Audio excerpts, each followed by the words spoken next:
남북관계 돌이킬 수 없습니다. 이제는 제가 봐서는 이 본능으로 만들어놨기 때문에 윤석열 정부 아무리 담대한 구상 내놓고 아무리 해도 안 돼요. 그래서 한 가지 방법은 제가 그 방송으로도 제가 유튜브도 말했지만 이제는 이거를 정부가 나서서 하려고 하지 말고 종교단체, 거기서도 기독교 단체에다 맡겨야 된다. 북한의 제가 그랬거든요. 김정은이하고 트럼프 만날 때 문재인 대통령한테 제가 직접 이야기한 겁니다. 자, 남북관계 만날 때 트럼프는 핵을 용서 안 할 거다. 그러니까 북한이 핵을 포기하지 않는 한, 포기하는 척이라도 하지 않는 한 이거 해당 안 된다. 절대 안 된다. 그러니까 문재인 대통령이 뭐라고 했냐. 나도 핵 포기 안 하는 거 아니다. 방법이 없다. 이렇게 해서 끌어들여야 된다. 거기까지는 좋았던 거죠, 사실. 그런데 백두산에 갔다 오더니 확 바뀌었더라고요. 백두산 천지에 뭐라고 하다가 김일성 성산인데 거기 올라가다가 완전히 바뀌었어. 그리고 자기가 뭘 생각하고 뭘 말하는지도 모르게 아주 세뇌됐더라고, 세뇌. 그리고 나서는 미국을 설득시켜서 어떻게 해서라도 휴전협정을 전쟁 종식시키는 종전협정을 만들려고 그냥 고생했었는데 결국 트럼프가 승인을 안 해줘서 못한 거죠. 결국 못한 겁니다. 그거 해갔다가는 이번에 우리 박살날 뻔했습니다. 여러분. 자, 이번에 북한이 핵 포기 안 한다고 저는 30년 동안 주장해왔던 사람이에요. 핵 포기하면 자기네가 죽는데 왜 포기합니까? 여러분? 북한 인민이 죽는 게 아니라 김정은이가 죽거든요. 여러분. 핵을 포기하게 되면 자기네가 열세에 빠지게 되면 미국과 한국 이 군사력에 자기네가 열세에 빠지기 때문에 열세에 빠지면 자기 살궁이 다 차서 다 떠납니다. 이게 북한 고위 충격과 분열이 되거든요.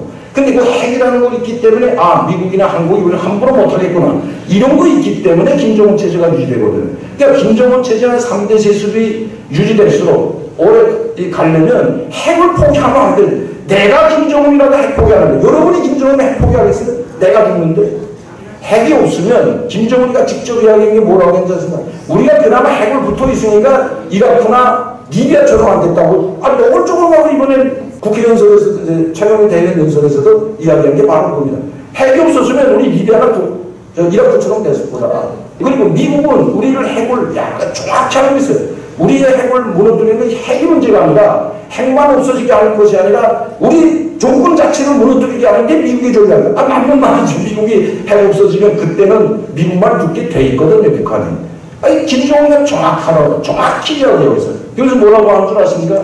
그 원문을 제가 몇 번 읽어보니까 두 번째는 우리 어린아이들이 허리띠를 잡아 배를 얽고 있다. 이거 이야기해요. 인정해요. 그리고 우리 국민들이 엄청난 생활에 빠지고 있는 건 내가 안다. 그러나 핵만은 포기할 수가 없다. 우리 공화국을 지키고 인민의 주권을 지키고 인민의 안전과 생명을 담보하는 건 오직 핵밖에 없다. 자, 이 말 들으면 여러분들은 북한 사람이야. 그러면 어떻게 생각하냐? 야, 우리가 굶어 죽어도 핵을 가져야 되겠구나. 이런 생각을 가질 수밖에 없다는 거죠. 남북관계 돌이킬 수 없습니다. 이제는 제가 봐서는 이 본능으로 만들어놨기 때문에 윤석열 정부 아무리 담대한 구상 내놓고 아무리 해도 안 돼요. 그래서 한 가지 방법은 제가 그 방송으로도 제가 유튜브도 말했지만 이제는 이거를 정부가 나서서 하려고 하지 말고 종교단체, 거기서도 기독교 단체에다 맡겨야 된다. 제가 이걸 했거든요. 기독교 단체는 민간단체이기 때문에 특히 우리 폴김 목사 같은 거는 미국 시민권을 가지고 있는 분들이 접촉하기가 상당히 좋거든요. 그러니까 북한에 지금 들어가면 위험하지만 해외에 나와 있는 북한 사람들로부터 변화시키고 가는 과정이 상당히 중요합니다. 만나야 되거든요. 근데 만날 수가 없잖아요. 그럼 누굴 만날 수 있냐? 지금 우리 김동욱 목사님 제가 정말 오래간만에 만났지만 꼭 한번 찾아뵙고 이런 제안을 좀 하려고 했는데 미국의 유엔에 있는 대사관에 봉급을 못 받아요. 그 사람들 지금 봉급 누가 주는 줄 아시죠? 미국에 있는 진북 전국단체가 지금 봉급, 거기 다 돈을 지어서 그 돈을 운영하는 게 미국 유엔 대사관입니다. 이 유엔 대사관은 그래도 미국 주재 유엔 대사관은 그나마 나아요. 왜? 거기에 친북단체가 상당히 많거든요, 미국에. 이런 사람들이 돈을 다 지급해 준다고. 근데 그 사람들은 돈을 어떻게 벌었냐? 또 북한이 그 사람들 돈 벌게끔 다 해줬어, 또. 비자 하나 받으려면 이 사람들 통하지 않는, 나길남인가 교수, 유명하잖아요. 그 사람 통하지 않는 비자를 받을 수 없어요. 북한에 들어가는 거예요. 누구든지 북한을 한번 가고 싶은데, 그러니까 비자 받으려면 이 사람한테 뇌물 먹이고 비자값 조절하면 많이 비자 받아주니까 이렇게 돈 벌게 해줬단 말이에요. 그 돈 50%는 거기다 줘. 그런데 지금 비자 안 내주잖아요, 북한에. 그러니까 이 사람들이 상당히 어렵거든. 그 비자 장사를 하던 사람들이 북한 방문하면서 돈 벌던 유엔 대사관이, 그러니까 거기에 있는 친북 정북단체들이 지금 돈을 대주는데, 제가 말씀드리는 건 지금 해외 전 세계에 한 120개의 나라에 나가있던 매니아들 다 출소하고 한 60개 나라가 남았습니다. 지금 그 60개 남아있는 나라 대사가 남아있는 나라 대통령들이 60개 나라에서 이번 김정은에게 축전을 보냈더라고요.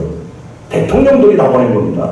자, 그러면 이 60개 나라에 나가있는 그 대사관을 공략해야 돼요. 그리고 거기나 해외에 나와있는 무역기관이나 대표부나 무역대표부나 대사관을 공략을 해가지고 만나면서 지금 이때 지원을 해줘야 돼요. 이거 북한 그 내부에 지원해주는 거 왜 그렇게 접촉을 해가지고 설득시키는 작업을 해야 됩니다. 근데 지금 김정은이가 이제 그걸 두려워해가지고 어떤 논의를 직접 내린 겁니다. 일체 남조선 사람들하고 만나는 사람은 그 어떤 사람들 극형에 처하라고 지시를 내렸어요. 이렇게 다 자꾸 만나고 도와주고 할까봐. 그래도 그런 사람들, 해외에 나와 있는 사람들부터 만나면서 우리의 이 기독교 단체, 하나님을 믿는 우리는 너희들을 정말 그 같은 사람에서 같은 민족으로서 사랑하는 마음에서 너희를 만나는 거지, 너희한테 뭘 요구하고 너희한테 뭘 이 정치적으로 이렇게 하는 것이 아니라는, 이렇게 접촉을 해가면서 방법이 없습니다. 지금은 그 방법밖에 없기 때문에 북한 선교는 그런 방향으로 나가서